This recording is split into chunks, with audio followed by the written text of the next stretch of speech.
அந்த காலத்தில் பைரவ உபாசனை அப்படின்னு ஒரு தனி உபாசனை முறை இருந்திருக்கு. அதில் அசிதாங்க பைரவர்னு ஒரு பைரவர். அவர் என்ன பண்ணுவார்னா, கத்தியில் இருக்கும், அசின கத்தி, அந்த கத்தியிலேயே அந்த பைரவரை வச்சு உபாசனை பண்ணுவார்.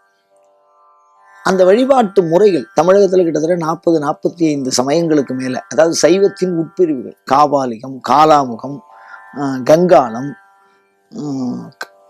லகுலீசம், பாசுபதம், மகாவீரம், ஆதிசைவம், ஊர்த சைவம் அப்படின்னு பல்வேறு விதமான சைவ வகைகள் இருக்கு. அந்த வகையில் ஒரு பைரவம் அப்படின்னு ஒரு மதம். அந்த பைரவ மதத்தில் பைரவரை 8 விதமாக உபாசனை பண்ணலான்னு ஒரு முறை இருந்திருக்கு. அந்த முறையில் அசி அப்படின்னா கத்தி, கத்தியினுடைய நுனியில் ஆவகிக்கப்பட்ட ஒரு பைரவர். ஆமாம், அந்த கத்தி நுனியில் ஆவாகனம் பண்ணி என்ன பண்ணுவார் அப்படின்னா, பழைய காலத்தில் யுத்தம், அந்த யுத்தம் பண்ணி அதை ஜெயிக்கிறதுக்கு அந்த கத்தி முனையில் ஆவாகனம், அந்த மாதிரி ஒரு பைரவரை உபாசனை பண்ணி கத்தியில், அதனால் எல்லாத்தையும் ஜெயிச்சவர் ஒரு நாயனார். அவர் வடக்க போய் ஜெயிச்சுன்னு வந்துட்டார் எல்லாத்தையும்.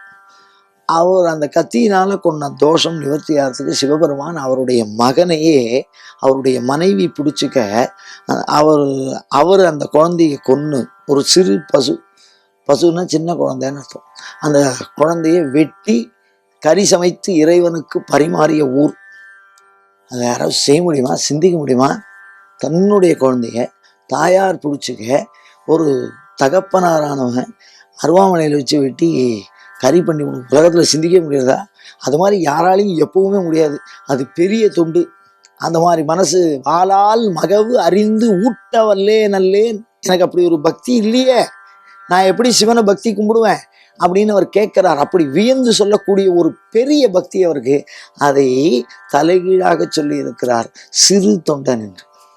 சிறு தொண்டன் பணி செய்ய அப்படின்னு அந்த வார்த்தை. ஒரு தலப்புராண குறிப்பை மிக அழகாக சொல்லுகிறது இந்த பாடல்.